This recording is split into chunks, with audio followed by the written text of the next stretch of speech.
Hay música creada para productos audiovisuales que inmediatamente nos evoca algo, un sentimiento, una sensación, un misterio. La música de Nino Rota para El Padrino, la de Mark Snow para Expediente X, la de Bernard Herrmann para Psicosis, cientos de casos. Caso aparte merece la música creada por un instrumento singular y mágico, el theremin.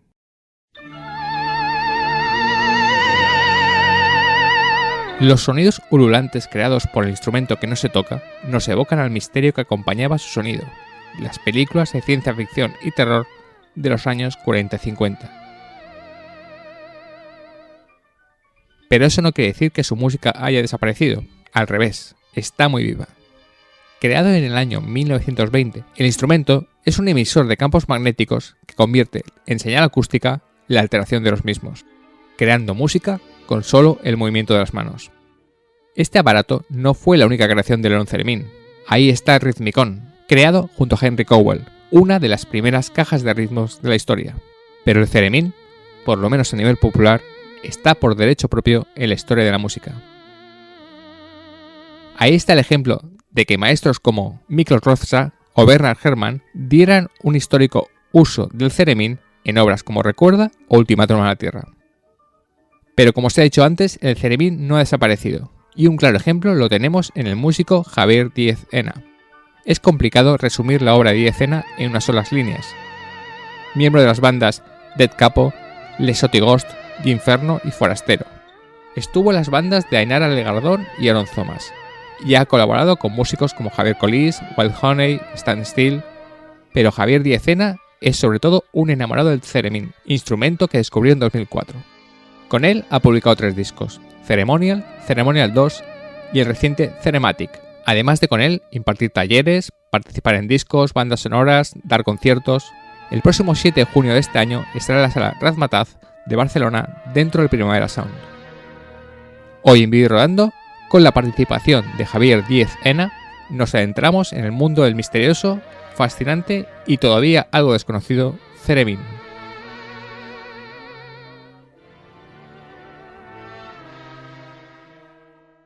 Pues tenemos al músico y thereminista Javier Díez Ena. Hola Javier. Hola, ¿qué tal? ¿Cómo estamos? Muchas gracias por estar aquí. Antes de empezar, para hablar cómo te enamoras del theremin y cómo te conviertes en thereminista, para los profanos estaría bien que habláramos un poco de lo que es el instrumento, el aparato en sí, ¿no? Este instrumento que no se toca, lo cual es muy, muy extraño. ¿Cómo podrías introducir de qué es exactamente el theremin? Bueno, el theremin tiene particularidades. Por un lado, es el único instrumento que se toca sin tocar, porque es un instrumento que se toca moviendo las manos en el aire, en torno a 2 antenas. Hay una antena de volumen y una antena de tono. Entonces, a la vez es el primer instrumento electrónico, por lo menos el instrumento electrónico más antiguo que ha llegado hasta nuestros días. Lo que lo hace electrónico es que dentro del cuerpo del instrumento hay 2 osciladores de frecuencia variable que generan un tono. Entonces, en torno a las 2 antenas hay creado un campo electromagnético y moviendo simplemente las manos en el aire, al ser conductor de la electricidad el cuerpo humano, pues alteramos ese tono que ha sido generado desde los osciladores. Entonces es un instrumento mágico, es una cosa única. Y a veces he leído, no sé si esto ya no será, que incluso podría ser un poco peligroso para la gente que lo toca por la electricidad, que tienes que tener un poco de cuidado, o por lo menos eso podría ser al principio, los principios, no sé si eso se ha ido modificando con el tiempo. Bueno, a ver, hay mucha mitología en eso, pero los theremin de hoy en día no tienen ningún peligro, hombre, como un aparato electrónico que es, se aconseja que no haya agua de por medio, pero como con un amplificador de una guitarra eléctrica, ni más ni menos. Lo que pasa es que los theremin más antiguos sí que tenían estaban amplificados por válvulas de vacío que sí que eran ciertamente peligrosas en caso de que estallasen, pero bueno, luego se sustituyeron por transistores y hoy en día, vamos, no es un instrumento nada peligroso. Incluso mucha gente me pregunta a veces en talleres o conciertos que doy si puede alterar, por ejemplo, a la gente que va a marcapasos y esas cosas, por el tema de las ondas electromagnéticas, pero no. Hay que decir que son de una intensidad tan leve que no afectan a la salud de nadie. O sea, eso está demostrado. No, mano, el instrumento ya tiene 100 años, prácticamente que cumplió 100 años hace muy poquito, ¿no? Exactamente. hace 2 años, en 2020, celebramos su centenario, que se inventó en 1920 por León Theremin, por el científico y músico ruso. Por León Theremin se celebró ese centenario. Esto te lo voy a poner más adelante, pero ya que estamos hablando del aparato, realmente sí ha tenido una evolución, ¿no? Debe haber tenido una evolución, porque a priori, para los profanos, otra vez repito, parece un aparato bastante sencillo, ¿no? Que vas modificando con las manos, pero no sé si... Y eso he leído, que también es un aparato tecnológicamente no muy complejo, pero ha ido evolucionando, debe haber ido evolucionando, ¿no? Para aguantar tanto tiempo. Sí, o sea, técnicamente, o sea, bueno, hay que ser ducho en electrónica, pero ha habido gente que se ha montado su propio Theremin. Incluso yo recuerdo en los años 90 era relativamente popular el pedir un Theremin por kit y fabricarlo. Y luego hay mucha gente, bueno, pues gente más cercana más al mundo más del circuit bending y a la gente que está muy acostumbrada a soldar circuitos y tal, que se ha construido y diseñado su propio Theremin. Eso por un lado. Lo que pasa es que esos son Theremines que es complicado que funcionen ya a un nivel más profesional, ¿no? Porque la verdad es que en ese sentido sí que en los últimos tiempos ha habido una evolución muy grande.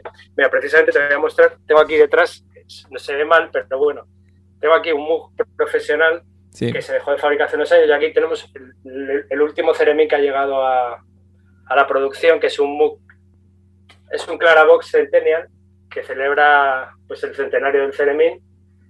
Entonces, bueno, este es el modelo más sofisticado y avanzado que se ha inventado hasta el momento. Entonces, esto es como el último paso de la evolución del Theremin. Ahora no lo tengo conectado, sino, o sea, hacía una pequeña demostración. Pero bueno, ya que me has preguntado, era una buena muestra de enseñar un Theremin moderno, ¿no? Entonces, sí, la verdad es que ha evolucionado muchísimo y, bueno, esperemos que siga haciéndolo en los próximos años. Y la propia música, ¿no? Porque es verdad que vamos con el tópico, luego entraremos un poco en eso, de la música ululante que tiene, el cine terror, ciencia ficción, ya conectamos el Theremin con eso, pero la propia música tiene que haber ido evolucionando, no sé, gente que a lo mejor va a conciertos de Theremin por primera vez, dice, bueno, voy a ver lo de siempre, ¿no? Eso, pero realmente es una composición que puedes hacer composiciones complejas, tú que has compuesto tanto con Theremin. Pues sí, desde luego ha habido...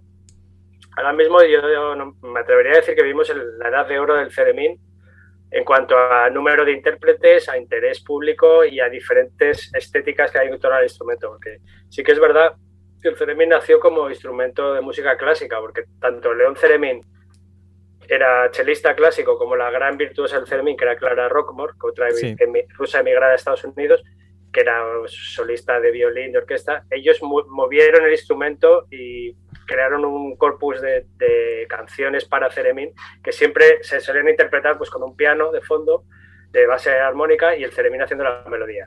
Y ese era un poco el estándar del Theremin, de música para Theremin. Lo que es que, bueno, luego pasaron muchas cosas, ya sabéis, ciencia ficción, la aparición del rock, y ahora mismo sí que se puede decir que hay muchas escuelas de Theremin. Está la escuela más clásica, esta que tira del cliché un poco de, bueno, pues Clara Rockmore, pianista, melodía de Theremin, a ser posible una composición clásica, pero luego hay un montón de gente haciendo cosas muy diversas, mezclándolo con todo tipo de música, con electrónica, experimentación, filtrándola por pedales o incluso conectándola a software o a través de MIDI, que por ejemplo son cosas que estoy haciendo yo últimamente, pues con Lux y con ordenador también.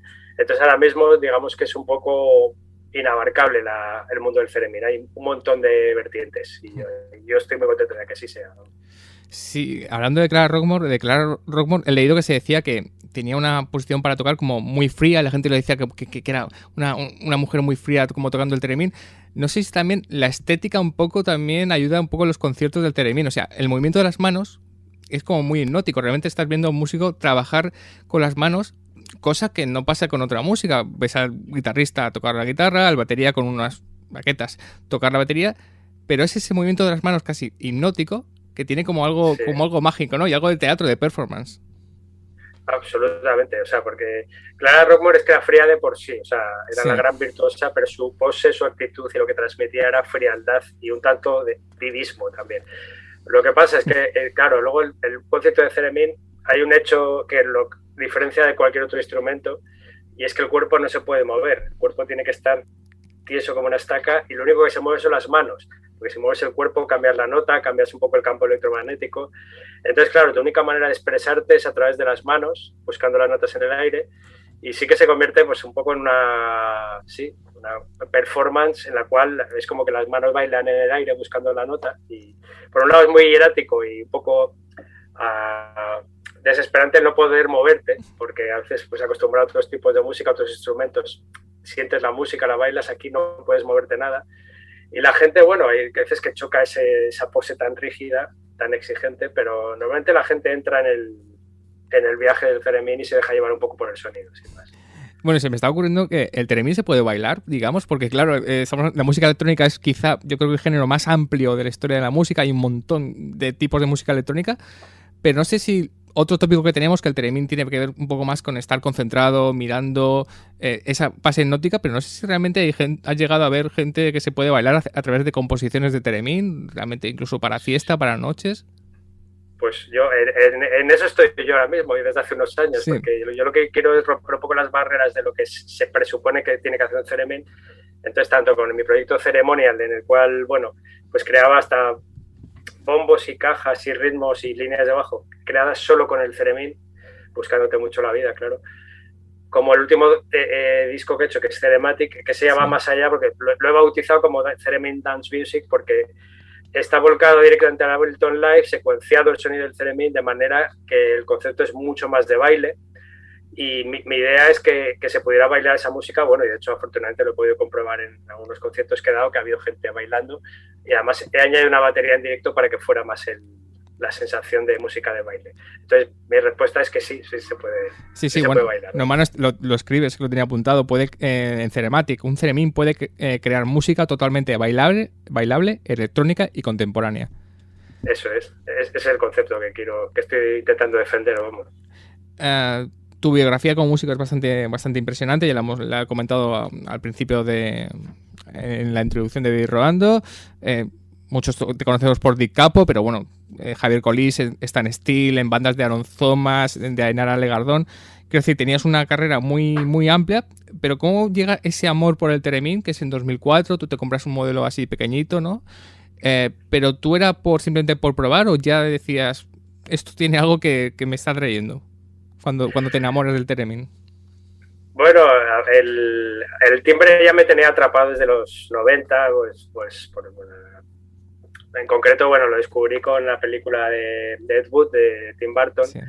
Pues en la banda sonora había Theremines. Yo ya había escuchado películas con Theremin, pues clásicos de la ciencia ficción, como Ultimátum en la Tierra, algunas películas que yo recordaba haber visto años antes, pero no sabía que era un Theremin. Sin embargo, al ver Ed Wood en el cine, sí que me quise quedar a los créditos porque dije, quiero saber qué instrumento es ese, porque me estaba recordando muchas cosas, y ya vi que era un Theremin tocado por Lidia Cabina, que además es la nieta sobrina de Leon Theremin, en esa banda sonora que compuso Howard Shore. Luego también en Mars Attacks aparecía. Luego, bueno, pues fue una época que de repente, por una conjunción de casualidades, empecé a ver aparecer Theremines por todas partes. En una banda que se llama Manor Astroman también llevaba un Theremin, John Spencer Bruce Explosion. Se empezó a hablar un poco del Theremin en los 90, así como una especie de secreto de culto, ¿no? Y a mí eso me atrapó. Lo que pasa es que no tuve la ocasión de comprar ninguno hasta que, bueno, pues en 2003 o por ahí, se cruzó 2003, 2004 creo que era así. Pues vi un Theremin casi de juguete, un modelo muy pequeñito de segunda mano, y bueno, pues no dudé, me lo compré. Y la verdad es que desde el primer momento sentí algo muy especial por el instrumento. Lo que pasa es que, bueno, yo en principio no pensaba que me fuera a hacer grandes cosas con el Theremin. Yo simplemente me lo compré pues como muchos instrumentos que me iba comprando para probar, experimentar diferentes timbres, posibilidades. Vi que la cosa me interesaba y bueno, que iba avanzando, y me compré ya un Moog un poco más avanzado. Luego me compré el Moog Pro, que es como el modelo profesional, y bueno, pues me empezaron a surgir ocasiones de tocar con gente, me llamaron de eventos, y ahí fue como una bola que echó a rodar, y bueno, hasta hoy no he parado. Sí, pero cuando entras en algo tan nuevo, quiero decir, porque es bastante curioso, claro, porque Theremin ya en 2004 estaba a punto de cumplir, bueno, pues 80 años, 84, lleva mucho tiempo, pero no sé si crees que es un instrumento también y ya cada vez menos desconocido, quiero decir, estaba entre nosotros, estaba ahí, pero digamos que estaba prácticamente eso, lo veíamos como un artículo de Modé que servía para identificar películas de ciencia ficción y se colaba ahí, pero que nadie hacía ni uso de él. No sé si incluso cuando te empezaste a enganchar te encontraste un poco solo, porque dijiste, bueno, este instrumento tiene muchas más posibilidades de las que os creéis, con tus compañeros músicos, digo. Exactamente, sí. O sea, en ese momento, en aquellos años, cuando me compré mi primer Theremin, era eso lo que despertaba el instrumento. O sea, la poca gente que lo conocía pues estaba acostumbrada pues a la ciencia ficción, o bien en el ambiente musical en el que me movía pues era un poco habitual decir, el Theremin sí, que lo metían ciertos grupos un poco de la escena alternativa para hacer ruido, básicamente, como golpe de efecto. Sí. Pero poca gente lo concebía como instrumento de verdad, poca gente conocía a Clara Rockmore y toda la escuela posterior. Entonces sí que estaba un poco solo, la verdad es que porque afortunadamente hubo dos factores que me ayudaron a tomármelo en serio el instrumento. Por un lado, la visita de una cereminista que era Pamela Kurstin, que me dio una masterclass de un par de horas que me abrió un mundo ahí. Cambiaste la mano, realmente, ¿no? Cambiaste la mano. Exactamente. Ese es un momento clave, porque yo había aprendido a tocar el instrumento de manera, lo que se supone diestro, que es digitando con la mano derecha y pulsando las cuerdas o la antena de volumen con la izquierda. Eso es más propio de pianistas, por ejemplo, pero yo como ya tocaba el contrabajo y el bajo, estaba acostumbrado a digitar con esta mano, con la izquierda. Entonces eso en Theremin se considera zurdo. Y Pamela Kurstin era contrabajista también y era zurda y me dijo, prueba a darle la vuelta al instrumento. Y lo hice y creo que por eso he podido progresar más rápido de lo que lo hubiera hecho de la otra manera. Entonces para mí la aparición de Pamela Kurstin fue muy importante porque me cambió el concepto, vi hasta dónde se podía llegar a tocar con un Theremin, porque ella es una virtuosa absoluta y una creativa increíble. Y por un lado eso, y por otro lado hubo un foro que se llamaba Theremin Hispano. Ahora tiene página en Facebook, pero entonces era un foro antes de las redes sociales y tal. Y eso fue muy importante para mí porque de repente me puso en contacto con otros thereministas. Pues en Madrid, por ejemplo, estaba Óscar García, que es el creador del Theremin Hispano y que ha hecho mucho por el Theremin, pero en Barcelona estaba Jairo Moreno, estaba Víctor Estrada. O sea, había una serie de gente dispersa por ahí, por los mundos que tocaba el Theremin.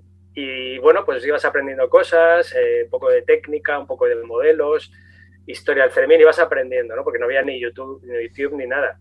Entonces, pues era muy valiosa esa información que intercambiábamos, ¿no? Luego ya apareció YouTube y la cosa se disparó. ¿Y estudiaste composiciones antiguas? Quiero decir, que para estudiar composiciones a lo mejor miraste para el pasado que se había hecho con Theremin y supongo que te toparías con bandas sonoras. Me refiero, es mítica que Bernard Herrmann la utilizara para Ultimátum a la Tierra, por ejemplo, o Miklos Rozsa para Recuerda. No sé si estudiaste ese tipo de composiciones, sobre todo, más hablando ya que estamos en un programa de cine, más cinematográficas, que eran las que explotaban un poco el Theremin. Sí que, hombre, vi cómo se utilizaba. Lo que pasa es que es curioso porque en esas composiciones, tanto en Ultimátum a la Tierra como en Recuerda o Días sin huella, todas estas películas pioneras en el uso del Theremin, curiosamente, quien las tocó no fue Clara Rockmore porque se negó a participar en ellas, que era la gran virtuosa. Y quien lo hizo fue un thereminista aficionado, que era Samuel Hoffman, que bueno, había tocado el Theremin en su niñez, en la primera explosión del Theremin en los años 30, él tenía un Theremin en casa y lo había tocado y lo había olvidado. Y casualmente, pues los compositores acabaron dando con él y empezaba a especializarse él sin ser un virtuoso él mismo. Entonces, es curioso porque es interesante cómo se ha utilizado el Theremin en esas bandas sonoras, pero quien lo toca no es ningún virtuoso, o sea, no es alguien en quien inspirarse en su técnica. Entonces en la técnica estaba más Clara Rockmore. Yo realmente, siendo sincero, me fui a algo más reciente, como fueron las bandas sonoras que grabó Lidia Cabina para Tim Burton. Y la verdad es que la manera de aprender a tocar el Theremin sí que fueron bandas sonoras, pero eran más bandas sonoras que no tenían Theremin, que a mí me sirvieron para ir practicando con el instrumento, porque para el Theremin una cosa básica es que sean temas muy melódicos, muy reconocibles, con mucho recorrido melódico. Entonces, para eso son ideales los temas de los Beatles, por ejemplo, de Beach Boys, ciertos himnos, pero especialmente donde hay un campo por descubrir las bandas sonoras, ¿no? Entonces, pues para mí simplemente pues tirando de mi amor por Nino Rota, por Henry Mancini, por Lalo Schifrin, por Morricone, pues ahí encontré un campo amplísimo para practicar con el Theremin. Casualmente, yo en esa época estaba muy activo yo con Dead Capo, que era un grupo muy inspirado en la música de cine y de hecho versionábamos muchos temas de cine en directo, de Bernard Herrmann, de Mancini. Entonces yo ya tenía mucho oído de bandas sonoras, entonces para mí fue relativamente natural pues el coger pues la Estrada de Fellini o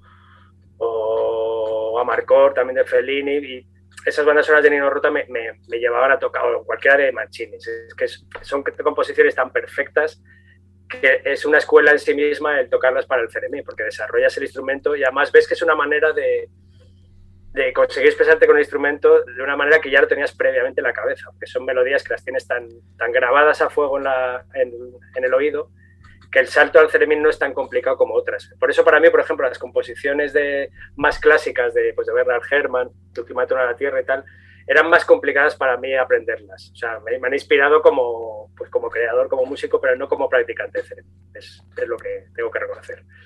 Sí, ahora vamos a entrar en las bandas sonoras, pero claro, has nombrado a Lalo Schifrin, Morricone, Mancini, que son maestros, pero eran gente muy, muy, muy innovadora, que no le importaba arriesgar, ¿no? Gente además muy polivalente, que hacía de todo. Lalo Schifrin y Mancini está clarísimo que hacían un montón de cosas, ¿no? También porque ellos eran artesanos. Mancini trabajaba mucho para la tele, Lalo Schifrin también para la tele, entonces tenían que hacer de todo. Con lo cual el theremin, digamos que, volvemos un poco a la idea que estamos tomando, es un instrumento de 100 años que es hipermoderno, que es hiperinnovador, hiper de ahora, digamos.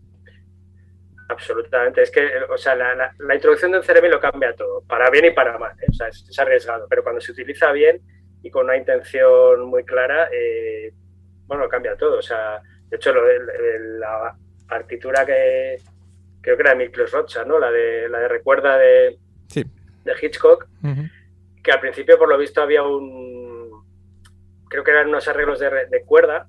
Entonces, claro, en esos momentos de amnesia, de que el protagonista recuerda un pasado así un poco difuso, por lo visto, cuando había el arreglo de cuerda, llegaba incluso a ser cómico las expresiones, ¿no? Y sin embargo, Hitchcock no estaba contento. Entonces, esa es la genialidad, que se le ocurriera a Miklos Rocha de meter un theremin, porque lo cambió todo en la película y en la historia del cine prácticamente, porque es que apareció ese momento del theremin como generador de estados alterados, de alteración de conciencia, de otros mundos, otras posibilidades, más parapsicológico, ¿no? Entonces, por eso el theremin fue moderno entonces y es moderno ahora. Ahora cuando se utiliza también es que lo cambia todo, el discurso que lo rodea. Sí que es verdad, pero es verdad que se utiliza ciencia ficción, thriller, no sé cuánto. Es verdad que recuerdas es una película negra, pero más clásica, pero da la sensación a los que nos gusta el cine que el theremin como es que no se explotó mucho, que ahora sí que se puede explotar, pero durante un tiempo como que se olvidó, ¿no? Se utilizó mucho sobre todo las intros de ciencia ficción, mucha serie B, con lo cual no eran películas tampoco muy grandes, pero que no estaban como muy explotado, a pesar de que tenía tantas posibilidades como demuestras tú en tu música, en tus conciertos, que durante muchos años el cine, digamos que medio lo olvidó. Quizá porque era difícil quizá porque era difícil de tocar o no se sabía explotar muy bien. Es curioso porque sí que es verdad que aunque lo utilizaron grandes compositores, pues por ejemplo Bernard Herrmann, Ultimátum a la Tierra, incluso Mancini lo llegó a utilizar creo que Vinieron del espacio de Jack Arnold, ahí hay un theremin y la banda sonora es de Mancini. Es una película más de culto en cuanto a la banda sonora, pero también tiene theremin. Sí. Pero es verdad que se agotó un poco enseguida el campo para el theremin. Yo lo que pienso, mi teoría, es que bueno, hubo un cambio de estética en los 60, 70 y de alguna manera el utilizar un theremin fuera ya de la serie B, que sí que era un campo más propicio, supongo que a la gente le llevaba a un pasado relativamente reciente y no querían asociarse a eso, ¿no? A esos 50 de serie B o de ciencia ficción. Supongo que esa es la razón. Aun con todo se siguió utilizando, pero ya muy poquito. La verdad es que, por un lado, coincidió también que es que el theremin prácticamente se borró del mapa, porque en los 50 todavía había theremines, pero en los 60 la aparición del sintetizador prácticamente borró del mapa el theremin, y los 70 y 80 es que casi no había intérpretes de theremin, casi nadie hablaba del theremin. Ahí sí que fue un momento totalmente subterráneo para el theremin. Yo creo que también eso influyó en que al no haber casi intérpretes de theremin, pues bueno, directamente se dejara de utilizar, ¿no? Y luego hubo un resurgir en los 90 y a partir de ahí, ahora no es que haya a patadas cereministas y son menos cereministas que toquen bien, pero los hay. O sea, yo recuerdo una anécdota del músico Tom Waits que para su disco Black Rider, que además era ópera en directo y tal, que quería un ceremín y en algunas ciudades en las que quiso representar no encontró cereministas en kilómetros a la redonda y acabó utilizando ese serrucho musical que se parece. Yo creo que hoy en día, si Tom Waits montara el Black Rider, acabaría encontrando cereministas en casi todas las capitales mundiales. O sea, entonces eso muestra un poco cómo cambia el panorama. Yo creo que es que ahora hay mucha más gente tocando el ceremín que antes. Bueno, hemos dicho Sifrin, Mancini y ahora me nombras a Tom Waits, o sea, seguimos hablando de músicos hiper innovadores, con lo cual hay que olvidarse lo de 1920, estamos hablando de algo ultramoderno, ¿no? Y muy arriesgado. Vamos a hablar, si no me equivoco, tú haces una banda sonora solo con Theremin para Pixel Theory, el corto, sí. Creo que es la única o la primera banda sonora que haces solo con Theremin. Sí, esto es una película que, como con varios directores, varias partes. Entonces yo hice la banda sonora de la parte correspondiente a Pepe Macías, el director Pepe Macías, que era Pixel Theory. Y sí, ahí, de hecho, a Pepe le interesaba el Theremin y por eso me llamó y me dijo, oye, tú utilizas solo Theremines, y yo encantado. De hecho, esto es previa a mi experiencia con Ceremonial. Ahí fue, yo creo que la primera vez que dije, voy a hacer algo solo con Theremines. Luego he hecho otra banda sonora, pero que es una película que no se ha acabado de estrenar, se ha quedado ahí por el tintero como tantas, y ahí sí que mezclo ceremines y otras cosas, pero sí, o sea, así como banda sonora de Theremin puedo aportar esa. Uh-huh. ¿Y cómo fue el proceso porque también te quiero preguntar eso, cómo fue el proceso de casar las imágenes con la música? Pixel Theory sí que es ciencia ficción, con lo cual ayuda un poco más, pero ¿cómo fue el proceso de hacer algo más largo con imágenes, de traducir imágenes? ¿Cómo fue ese proceso Luego hablaremos de que ya lo has hecho con películas ya existentes, pero con una película original que tú tienes que hacer una banda sonora, acompañar sentimientos, emociones, acciones con tu música. ¿Cómo fue ese proceso? Bueno, pues la verdad es que el Theremin tiene una ventaja sobre otros instrumentos, es que al ser algo tan... La nota se puede alargar tanto que desaparece el ritmo, que es más sencillo que con otros instrumentos el acompañar imágenes.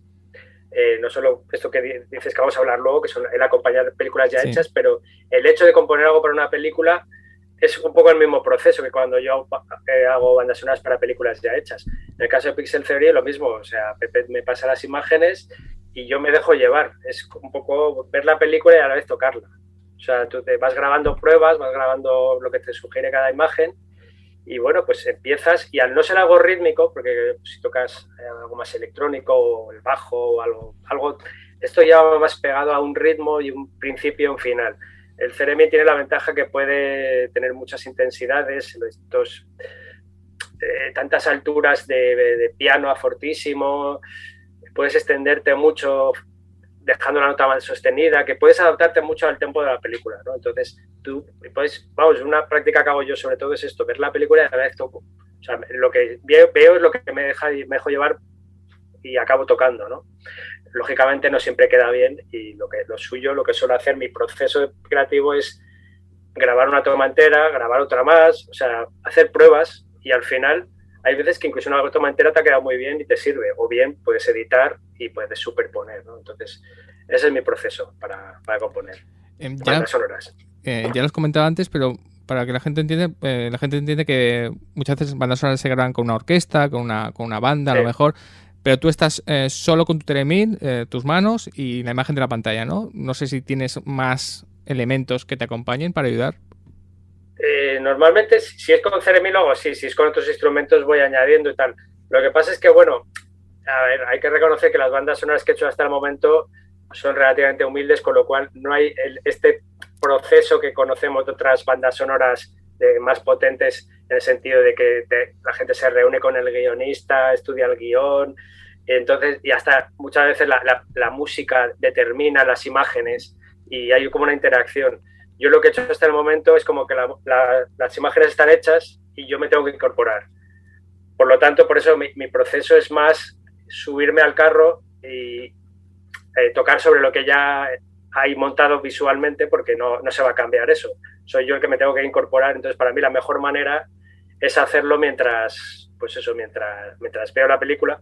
Un poco, yo he visto, hay un compositor de dibujos animados clásico que me encantaba, que era Carl Stalin, y es curioso porque yo tengo fotos suyas en las que está toda la orquesta mirando una pantalla donde están proyectándose los dibujos de la Warner y tal.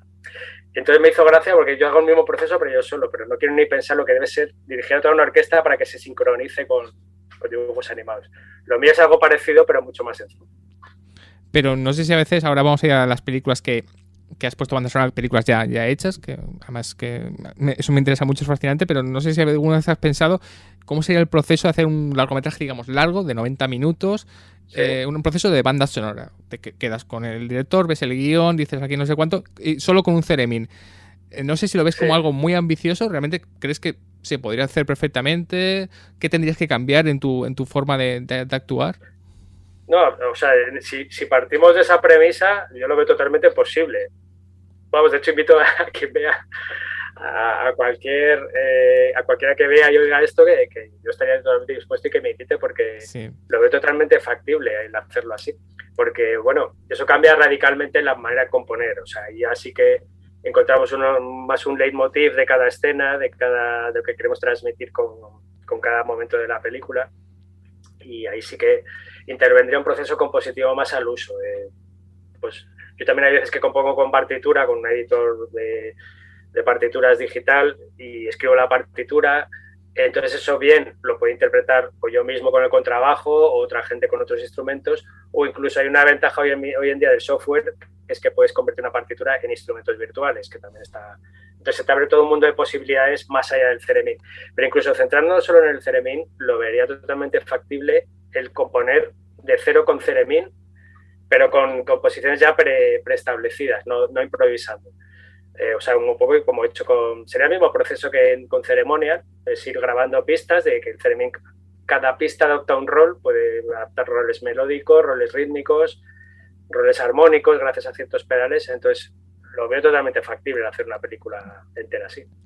Y no sé si que, aunque estamos viendo una época gloriosa del theremin, que no lo digamos mucho quizá en películas, ¿es porque es más desconocimiento o porque realmente hay compositores muy clásicos que no se atreven o que no saben o que dicen es que tengo que empezar a aprender o traer a alguien que me lo haga y a lo mejor no me lo hace como yo? No sé, piensas, no sé si vemos a Alberto Iglesias, por ejemplo, poniendo theremin en algunas de sus partituras, a pesar de que él es muy innovador. No sé si es eso, si es desconocimiento o realmente que conocen los compositores ese instrumento, pero a lo mejor no se atreven por eso, porque lo siguen viendo extraño, como algo muy raro. Pues es una buena pregunta, porque yo también me la hago a menudo, porque es curioso más en España que fuera, porque fuera sí que veo, en Hollywood sí que se empiezan a hacer bandas sonoras con theremin, ahora, aparte de las que se han hecho antes. El año pasado, hace 2 años, hemos visto varios ejemplos, pero en España sí que veo que está por utilizar de verdad. O sea, y no sé por qué no sé si... Hombre, me extraña que gente como Roque Baños o Alberto Iglesias o gente así no sepa lo que es un theremin. Sí, claro, seguro que sí. Lo que sea, seguro. Saben lo que es. Lo que pasa es que sí que es verdad que introducir un elemento como el theremin ya sabemos que lo cambia todo. Entonces, por un lado hay un riesgo que conlleva que el theremin es probablemente el instrumento más difícil de afinar de todos los que hay, porque no hay nada en el aire que te marque la nota. O sea, estás tocando en el aire y puedes afinar unas veces mejor que otras, pero no es la afinación perfecta que puedes conseguir con un teclado. Creando varias pistas puedes conseguirlo, o practicando mucho sí, lo puedes, pero eso es un riesgo para una banda sonora, porque ya introduces un elemento que melódicamente y en cuanto a afinación y a temperamento lo cambia todo. Eso por un lado. Por otro lado, es verdad que existe este cliché del theremin, de que si meto un theremin es para crear este ambiente. Sí. Y yo creo que se deberían olvidar un poco también de eso, porque hoy en día ya no solo lo que he hecho yo de llevar el theremin a otros lados más ruidosos o más, no sé, he intentado generar muchos ambientes. Es que ahora mismo hay auténticos virtuosos y virtuosas que es que tocan un theremin y no resulta ni nada perturbador ni nada, no sé, ni nada marciano, sino que suena precioso.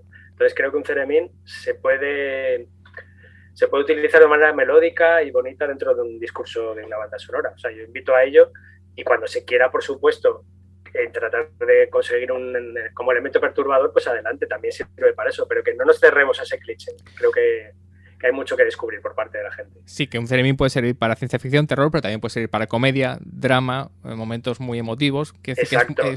Estoy diciendo que hablamos de eso, de innovación. Ya hemos nombrado a un montón de músicos innovadores y el Theremin lo que es hiper innovador, ¿no?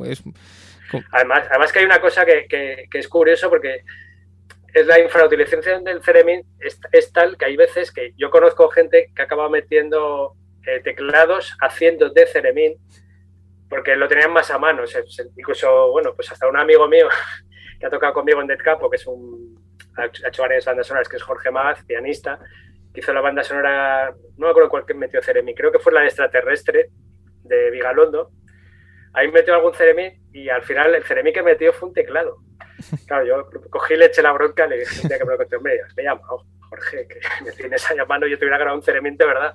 Pero es que eso sucede, no solo en el caso de Jorge, sino conozco otra gente y músicos, en discos no de bandas sonoras, sino de otros tipos, que se han acabado metiendo teclados haciendo de Theremines, porque con ciertos sintetizadores es relativamente sencillo hacer ese efecto de Theremin y encima lo tienen perfectamente afinado, con lo cual salen ganando. Pero es un poco triste que no se acabe utilizando a Thereministas de verdad. Porque ahora me estoy pensando, ¿cuál es el tiempo de aprendizaje de aprender a tocar el instrumento de forma más o menos correcta? Bien, con respecto a otros, como respecto a la guitarra, respecto a la batería, no sé si es un tiempo mayor o incluso menor, porque a lo mejor es más creativo y puedes hacer más con las manos y es más rápido de aprender. Pues, claro, es que es muy variable, porque por un lado, a ver, depende un poco de la entrega personal, también del oído que tengas y un poco del dejarse llevar, porque hay gente que también está acostumbrada a seguir un método muy claro y en el Theremin es que es complicado explicar. Si tú tienes buen oído y buena entrega, puede que aprendas a tocar bien el Theremin mucho antes que una guitarra, pero habrá poca gente que consiga hacerlo así. Es decir, existe esa posibilidad porque yo, por ejemplo, a mí me llevó unos años, yo llevo muchos años tocando el contrabajo y de hecho, bueno, pues a base de tocar es algo que no dejo de aprender y todavía me queda muchísimo por aprender como thereminista en cuanto a técnica y muchas cosas. Lo que pasa es que el tiempo que me puse un poco en serio a dejarme llevar y aprender fue relativamente corto para establecer unas bases básicas para hacer una melodía. Sin embargo, a veces me encuentro que he dado clases de Theremin a gente y yo cuando me lo piden, por falta de tiempo no lo tengo muy sistematizado, ni tengo ni una academia, ni un método muy claro, ni nada, pero sí que cuando cualquier principiante me escribe, pues le doy por lo menos 1 o 2 clases de iniciación y me he encontrado gente de todo tipo, gente que es duro decirlo, pero digo, es que me atrevería a decir que va a ser cuestión de muchos años el que consigas hacer una melodía. Y sin embargo, otra gente que dice, madre mía, ya lo tiene, ya esta persona, a poco que le eche un poco de horas, se deje un poco llevar, va a tocar en breve alguna melodía más o menos reconocible. Entonces es muy variable, depende un poco de las aptitudes personales. Es un poco como lo de cantar, que bueno, hay gente que es que no tiene oído, incluso hay gente que tiene oído pero no canta bien. Yo, por ejemplo, pues soy músico y tal, pero canto fatal. Entonces yo con mi voz desafino bastante. Entonces es un poco impredecible cómo va a funcionar en cada persona. Es dejarse llevar y sí que es verdad que hay un punto en el proceso de aprendizaje, es como que superas un muro a partir del cual ya todo empieza a funcionar. Los principios son duros, o sea, no lo voy a engañar a nadie.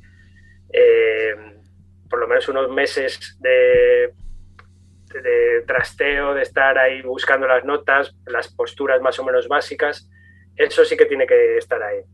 A partir de ese muro es cuando la gente, si lo supera, yo creo que está todo hecho para poder tocar melodías. Y hay gente que no llega a ese muro, no llega a superarlo nunca. Es que es complicado explicarlo, supongo que espero que se haya entendido. Sí. Y ahora vamos a escuchar el tema Exotic Mechanic de Javier Diezena, que está incluido en su álbum Cerematic.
y seguimos un poco derribando tópicos. Yo creo que también algunos tienen la imagen del Theremin como es un instrumento todavía extraño, desconocido, de que es muy caro, no sé cuánto. Es un instrumento caro, quiero decir, en composición de los instrumentos que conocemos, la guitarra, la batería. Es un instrumento tan complejo que es muy caro conseguir uno barato para poder por lo menos trastearlo, tocarlo. O es como todos, como los otros instrumentos, que hay baratos, caros, medios, depende de la calidad. Pues a ver, dejando aparte que en internet todo el mundo puede encontrar ceremines bastante baratos, en plan 100 euros, 150, 200. Yo eso no los recomiendo porque son una especie de juguetes que hacen el sonido de ceremín, pero no se puede aprender a tocar en serio, porque les falta una cosa básica en el ceremín, que es lo que llamamos linearidad. La linearidad es que las octavas que puedes conseguir en el aire, ajustando el campo electromagnético más grande o más pequeño, el truco para aprender a ceremín es que esa octava coincida con la extensión del palmo de tu mano. Entonces esas octavas que logran ciertos ceremines bien construidos y tal, deben ser iguales tanto las graves como las más agudas. Esos instrumentos de juguete apenas tienen un rango de octavas muy reseñable y además no es estable. Cuando vas a agudos es muy pequeño, cuando te vas hacia graves es gigante, no son para tocar. Entonces, yo recomiendo, no quiero hacer publicidad, pero es que la marca que ha hecho como un estándar de Theremin que sirve profesionalmente es Moog. Entonces, durante muchos años ha habido un Moog, el Moog estándar y el Moog Etherwave Plus, los dos son modelos Etherwave. Estos estarían rondando siempre los 400-500 euros, que bueno, puede parecer caro para cierta gente, pero si te lo tomas en serio es un instrumento relativamente barato comparado con lo que cuesta una guitarra eléctrica buena, un sintetizador bueno o un contrabajo bueno, no te digo. Es relativamente barato, yo pienso, y yo recomiendo que por unos cientos de euros más se invierte y te compres ya pues eso, porque te va a durar un poco para siempre. Se puede hacer ciertas mejoras además para conseguir más octavas y bueno, pues eso, por 400, 500. Desgraciadamente Moog ha dejado de fabricar recientemente estos dos modelos, el Etherwave Plus y el Etherwave estándar. Se pueden encontrar todavía de segunda mano, pues en Wallapop, etcétera, en muchos sitios, porque se han vendido miles de copias y siempre habrá gente vendiendo uno, o por sitios en internet. Entonces, bueno, Moog ahora ha sacado el modelo profesional, el Etherwave Pro, lo dejaron de fabricar en 2007, que para mí es el instrumento más maravilloso que se ha hecho como instrumento de Theremin. Lo dejaron de fabricar y ahora han sacado el año pasado pues el que he mostrado antes, el Claravox Centennial, que la verdad es que es un poquito más caro, claro, cuesta 3 veces lo que un Etherwave estándar, cuesta unos 1.500 euros, pero bueno, ahora mismo es el mejor Theremin que hay. O sea, hay que hacer una inversión más, pero a cambio tienes un buen Theremin. Y es que en el Theremin es que no hay más caro, o sea, más caro habría pues Theremines antiguos. El Pro, por ejemplo, pues es bastante más caro de segunda mano porque se dejó de fabricar, o no digamos ya el RCA mítico, los primeros Theremines que se fabricaron en serie en los años 30. Eso, claro, es una pieza de antigüedad que es algo análogo a lo que son los Stradivarius en los violines, ¿no? Eso no me atrevería ni a decir lo que puede llegar a costar, pero sé que hay gente que ha pagado $25.000, $30.000, $80.000, porque son ya piezas de coleccionista. Pero salvando esas piezas de antigüedades como tal, no hay ceremines más caros. Hay algunos también, recomiendo también probar, hay algunos luthieres que fabrican ceremines artesanales casi hechos a medida. Yo tengo uno de ellos, por ejemplo, que es de la marca Subscope, que es de un luthier llamado Dominique Bernat, que vive en la ciudad de Kiel, en Alemania. Es un tío encantador y además te hace un ceremin a medida por unos 800.000 euros. Ceremin de sonido muy bonito. Es menos estándar que los Moog, que además si tienes cualquier problema siempre puedes encontrar componentes, pero bueno, esas son las dos opciones que yo veo ahora mismo. Está el Moog en varios modelos, sobre todo ahora el Centennial, Claravox, y luego algunos luthieres que bueno, es cuestión de investigar. Eso es toda la información que puedo decir al respecto. Bueno, yo sé que tenéis muchas ganas de oír a Javier, si no lo habéis hecho ya, oído este programa, obviamente. Recordad que Javier tiene tres discos largos de Theremin, Ceremonial, como ya lo han dicho, Ceremonial 2 y el muy reciente Cerematic, que es del año pasado, y además de dar conciertos, tenemos la suerte de que vamos a poder, bueno, quien se acerque, poder ver a Javier dar un concierto, y si te parece eso lo decimos un poquito antes ya para acabar el programa.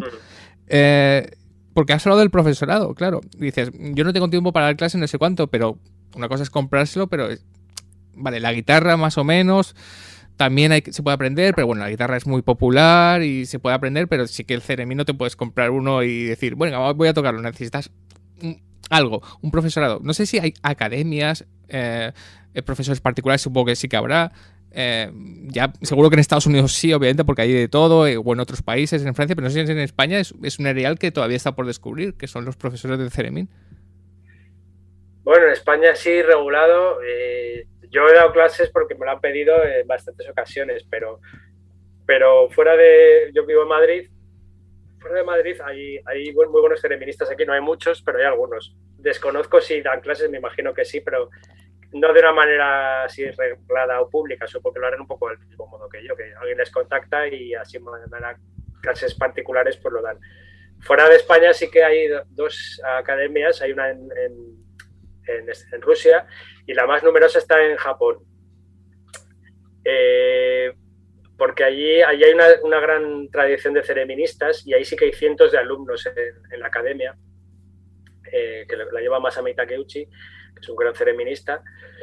Entonces, fuera de ahí, luego hay unos cursos de verano que se hacen en Alemania, que los hace el luthier y thereminista Thierry Frenkel, que son como, bueno, pues vas unas semanas y recibes clases particulares de los mejores thereministas del mundo.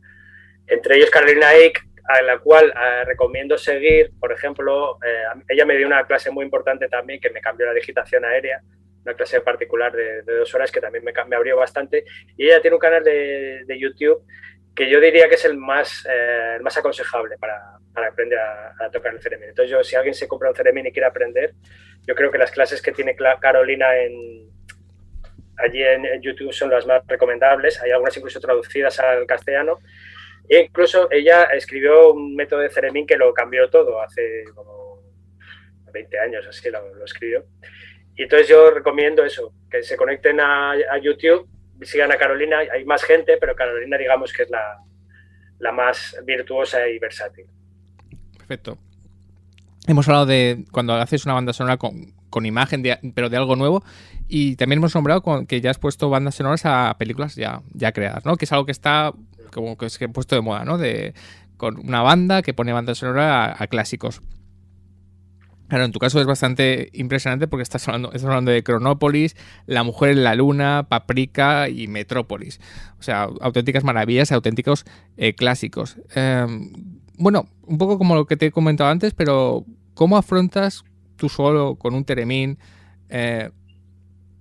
estas películas que son clásicas, obras maestras, muy muy conocidas, y ponerles banda sonora? Es que estoy pensando que La mujer a la luna, si no me acuerdo mal, creo que son 2 horas y media de película, o es larguísima, son 3 horas, y solo con un theremin ponerle una película tan clásica, tan conocida, ¿cómo lo afrontas ese reto? Porque tú estás tú solo. En otras ocasiones vemos a bandas. En el caso de La mujer a la luna es la única en la que no la he hecho yo solo. Vale. Hay 2 cosas justamente en esta. Primero, que hicimos una versión reducida porque quien nos contrató consideró que era demasiado larga y hizo como un director's cut, bueno, editó La mujer en la luna, que para muchos supongo que será una aberración el cortar esa película tan maravillosa.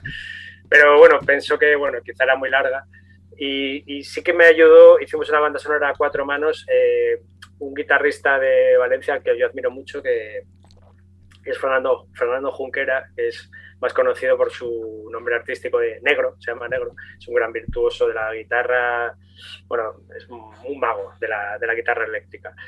Y además tiene un lenguaje muy parecido al del theremin, porque es como que expande el sonido de la guitarra con delays y con muchos efectos. Entonces nos entendimos muy bien para construir la banda sonora.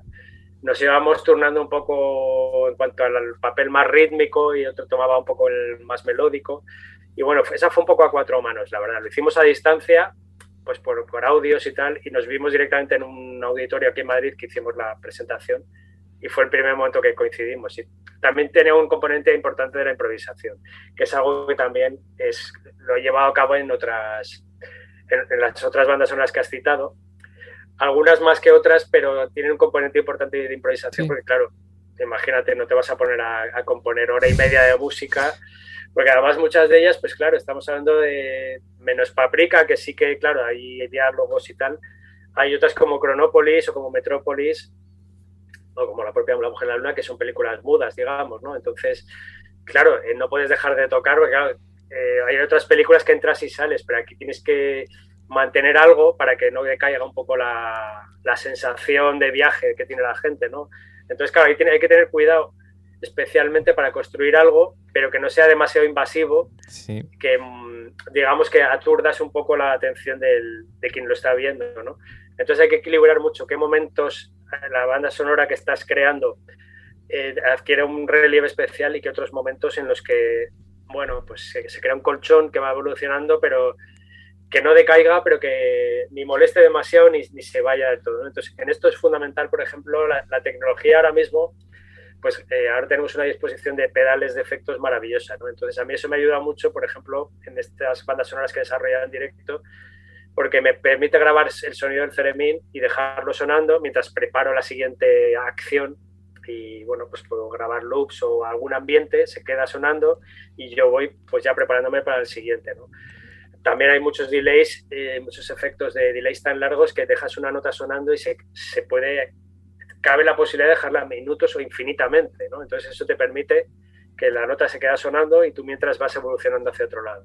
Uh-huh. Entonces a mí eso me ha ayudado mucho para estas bandas sonoras, que eso ya he dicho que es una mezcla de improvisación y lógicamente también no es improvisación pura y dura de cero, sino que hay unos motivos melódicos creados, un poco como leitmotivs, ¿no? A mí, por ejemplo, pues tanto en El Hombre de la Luna, o sea, La Mujer de la Luna, como en Metrópoli, pues cada escena tiene un leitmotiv que yo pues quiero destacar melódicamente con un motivo que he compuesto. Incluso hay veces que tengo leitmotivs compuestos para cada personaje, ¿no? Cuando aparece tal personaje, si por ejemplo es un personaje un poco siniestro, pues la música se va hacia ese lado, o incluso con motivos melódicos ya compuestos específicos para este personaje en concreto, ¿no? Entonces eso me lleva, pues eso, jugar entre la improvisación y la composición, claro. Es muy agotador porque tienes que estar muy atento a cómo evolucionan las películas y tienes que tocar mirando de nuevo, ¿no? Porque tú estás mirando y cuando aparece ese personaje es cuando metes tal motivo o cambias otra cosa. Entonces es una mezcla, es estar muy atento y construir algo en el momento. Luego te voy a hacer esa pregunta, pero con otro sentido. Pero respecto a esto de las películas, no sé si a veces has hablado con el público y, claro, estamos hablando de Metrópolis, que es una película de estas intocables, ¿no? Que todo el mundo la ha visto, la tiene en la memoria. No sé si el público a veces te ha dicho, oye, pues has mejorado la película. O ya sabemos que a veces pasa al revés, que dicen, es que esto es un pegote que no tiene sentido porque esta película es intocable. Pero puede ser al revés, que hay gente que ha dicho, verlo en directo con esa música y con la música de Theremin que no conocía, que es una música así tan misteriosa, tan atrayente, le ha dado otra visión a la película que yo había visto 20 veces. No sé si eso te ha pasado, que gente te ha dicho eso. Pues mira, me han dicho diversas cosas. Por ejemplo, el caso de Chronopolis, que es como tan de culto y tan desconocida, que yo cuando hice esa interpretación en directo en el Festival Alsina Cinema aquí en Madrid, me propusieron la película, yo no la conocía, luego la vi y me parece una joya absoluta, ¿no? De la animación. Claro, mucha gente no conocía esa película y después de salir muchos me dijeron, es que parece que la banda sonora que has tocado ahora mismo es la que había pensado el director para esto. Eso para mí es un piropo, claro, ¿no? Luego, en el caso de Metrópoli, por ejemplo, claro, es una película que la gente la tiene mucho en la retina y tiene cosas asociadas. Es verdad, esa la hice para un festival que se hizo en Ayón y ahí me pasaron como inspiración la versión que hizo Giorgio Moroder, sí, de banda sonora mítica, que es maravillosa, ¿no? Entonces, yo sí que la verdad es que me marcó y me mediatizó un poco la composición, porque habiéndola visto con la música de Moroder, a mí me llevó a hacer una cosa de Theremin. De hecho, en esa banda sonora nació el proyecto Telematic, sin quererlo, porque empecé a utilizar secuenciación del Theremin volcado en software, porque yo quise conseguir ese efecto de Moroder de música electrónica, pues con un ritmo muy marcado pegado a Metrópolis, ¿no? Entonces, en esa ocasión, claro, había gente que conocía lo de Moroder y me dijo, oye, pues es que va mucho en esa línea. Y, por ejemplo, ¿qué más? En Paprika, por ejemplo, sí que fue especialmente satisfactoria algunos comentarios, porque, claro, Paprika es una película complicadísima de poder hacer en la banda sonora, porque es tal locura, tal explosión de sensaciones, colores, situaciones, surrealismo, que, claro, ¿cómo te metes tú en esa película? ¿Qué aportas? ¿Qué puedes añadir? Entonces, para mí sí que fue una locura. Esa la hice con Theremin, pero también me ayudé de otros instrumentos, de muchas cosas, o sea, calimbas, steel guitar, bajos, electrónica, de todo, o sea, y Theremin, por supuesto. para intentar generar muchos timbres diferentes. Y bueno, ahí también, pues el piropo que me dijeron, es que encajaba perfectamente. Y yo para mí eso, vamos, me doy por satisfecho. Si me dicen que una película tan complicada como esa ha encajado, no puedo pedir más, ¿no? Entonces, en general, vamos, la acogida ha sido buena siempre. Bueno, y también porque, no sé si eres de los que opinan que no hay nada intocable, digamos, que Metrópolis va a seguir siendo una obra maestra, hagamos lo que hagamos o pongamos lo que pegamos. Simplemente es una experiencia de ver una música con estas imágenes como pega, ¿no? No hay nada intocable. Eso también se puede experimentar con todo. Exacto, totalmente. Hablando ya estamos llegando al final del programa, pero ya que has nombrado Cinematic, vamos a ser un poco tópico, voy a ser un poco tópico. Sale en 2021 y no sé si el proceso de composición y de creación justo te tocó en pandemia y justo en confinamiento. Y no Absolutamente. sé, claro, y por eso no sé cómo eso ha podido afectar en una música, digamos, claro, muy especial. Iba a decir muy especial, pero claro, Cinematic, tú has dicho que es el disco bailable del Theremin. Con lo cual no era una música tampoco de recogimiento, como puede ser otros tipos de música con Theremin. Entonces, ¿cómo afectó eso a ese disco? Hacer un Theremin encerrado en tu casa, pero que además tiene que ser bailable. Bueno, pues la cuestión es que yo, en Cinematic, yo casi todos mis proyectos, o sea, pocas veces me cojo y me pongo específicamente unos meses. Pues yo llevo muchos años grabando música y componiendo, entonces es como que tengo un fondo de armario grande, ¿no? Y entonces hay cosas que tengo por ahí perdidas, pero de repente las retomo y las perfilo hasta que acaban llegándose un proyecto editable.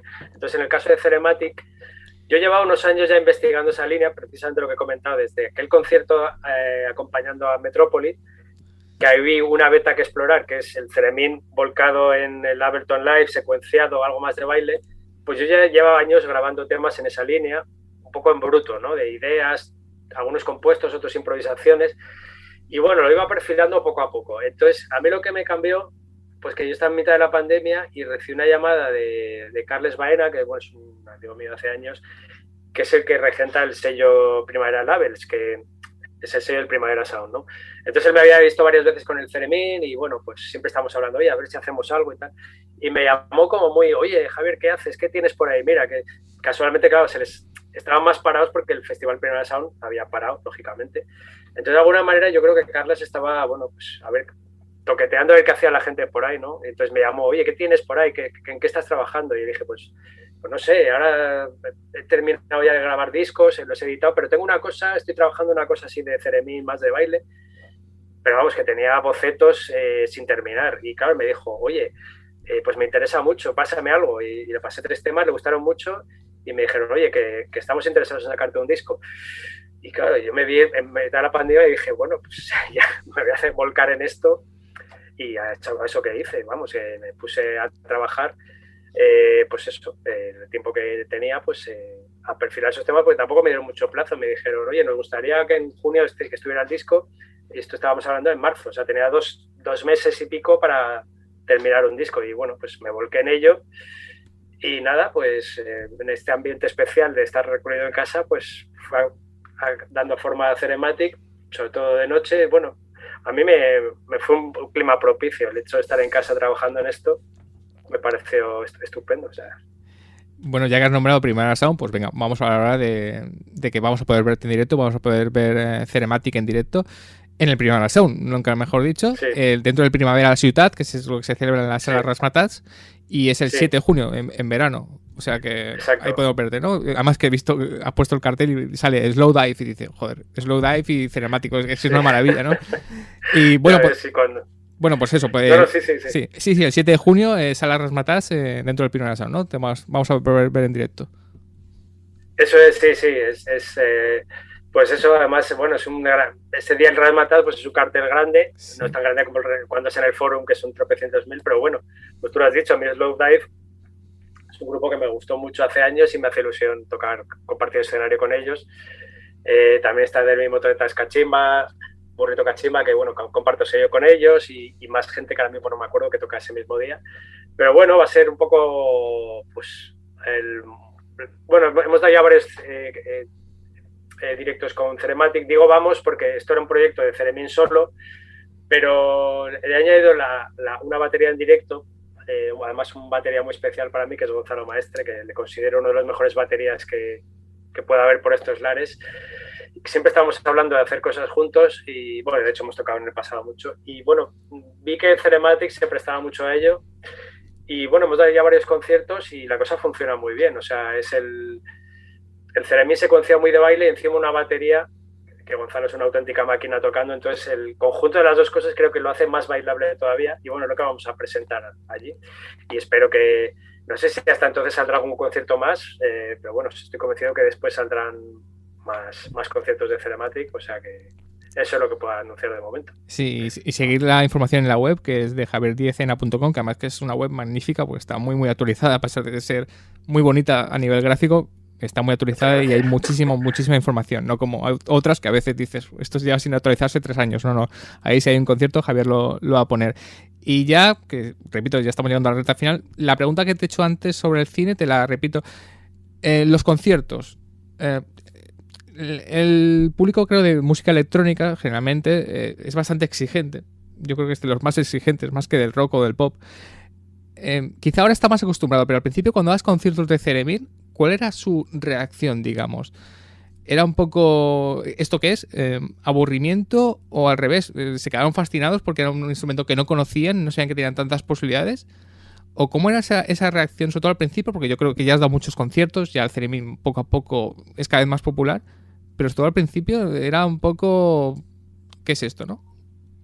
Claro, pues a ver, es que toca para muchos públicos diferentes. Lo curioso es que aunque yo defiendo que esto es música electrónica, música de baile, todavía no me he insertado un poco en ese ambiente. Me he oído más en los otros ambientes, pues más de música alternativa, experimental, sí, y tal, en los cuales la gente sí que está un poco más versada en el asunto y creo que sabían a lo que iban. No siempre, que me da otro tipo de conciertos. Yo con Cerematic espero que alguien lo mueva lo suficiente como para meterme en el circuito electrónico y estoy convencido que lo van a disfrutar en directo, incluso aunque son en una sala a las 3 de la mañana, si es que se vuelven a hacer conciertos a las 3 de la mañana algún día, pues creo que va a funcionar. Ahora bien, pues ya digo, he tocado para otro tipo de público, entonces sí que he tocado a veces para auditorios de gente que la mayor parte de la gente yo creo que no sabía lo que era un Theremin, porque he girado mucho fuera de España, pues con el Instituto Cervantes, la CIR, sí, y tal, y a veces he tocado en eventos y en situaciones en las que pues mucha gente no sabía lo que era un Theremin. Entonces, pues por ejemplo, mismamente, yo qué sé, pues, festivales también de música en Beirut, por ejemplo, en Cairo, en México. Yo sé que la gente, y además que lo notas cuando sabes lo que es un Theremin y lo que no, pues la reacción, cuando empiezas a tocar, tú sabes si el que te está viendo sabe lo que estás tocando o no, porque cuando no sabe lo que es un Theremin, la expresión de la cara es todo un poema, o sea, porque es que están alucinando literalmente como es normal. En las salas normalmente no sacan el móvil, pero ya lo empiezan a hacer. Por ejemplo, hace poco toqué en Barcelona en la calle en Navidad con Cerematic y ahí sí que fue, bueno, ahí fue espontáneo porque empezamos a tocar y claro, en mitad de la calle, una plaza en el barrio de Gracia, claro, de repente les empezaron a sacar móviles y en los primeros segundos de repente había pues como, yo qué sé, como 40 móviles grabando a la vez, porque hay gente que no daba crédito a lo que estaba viendo y oyendo.